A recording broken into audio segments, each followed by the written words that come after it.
In the last week, more pediatric ICU beds have been added to the struggling healthcare system as flu infections are hitting kids hard. And this comes as children's pain and fever medications are slowly showing up on store shelves.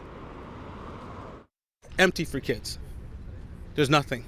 Since the summer, parents have been scrambling to get their hands on children's Tylenol and Advil as a triple threat virus season arrived early. Last week, the federal government announced it secured 1 million bottles from other countries, and now that supply is hitting shelves. In some places, the shelves already show those units received. In other places, it might take an additional day or so. It appears some Walmarts have received their shipments. I'm told the one at Dufferin Mall now has hundreds of bottles. We also checked in on some other big-name pharmacies and some smaller independent ones. It appears many are still in limbo. Did you try to order yesterday? Oh, yes. And there was nothing for you? They don't have anything.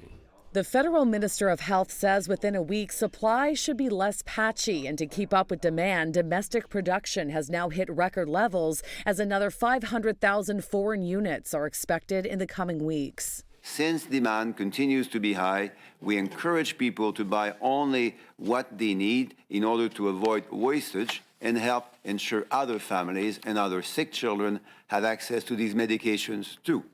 This comes as pediatric hospitals across the country are being flooded with kids very sick with flu and RSV. Less than a week ago, 6 critically ill children in Ontario did not have access to an ICU bed. Since then, 18 have been added to the system.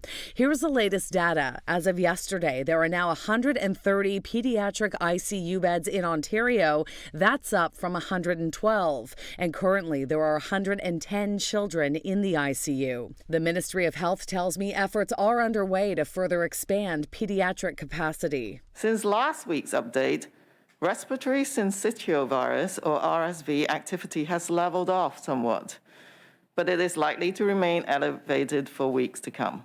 While RSV infections may have peaked, Ontario's top doctor says influenza is showing a steep rise in activity, with most surveillance indicators increasing and all trending above levels expected for this time of year. And once again, children are being heavily impacted. Even though the flu season is just starting, the Impact network of 12 pediatric hospitals in Canada has reported a sharp increase in influenza-associated hospitalizations among children aged 16 years or younger. And Dr. Teresa Tam says the number of pediatric hospitalizations right now is at a level typically seen during the peak of flu season. And based on past years, the peak is likely still many weeks away.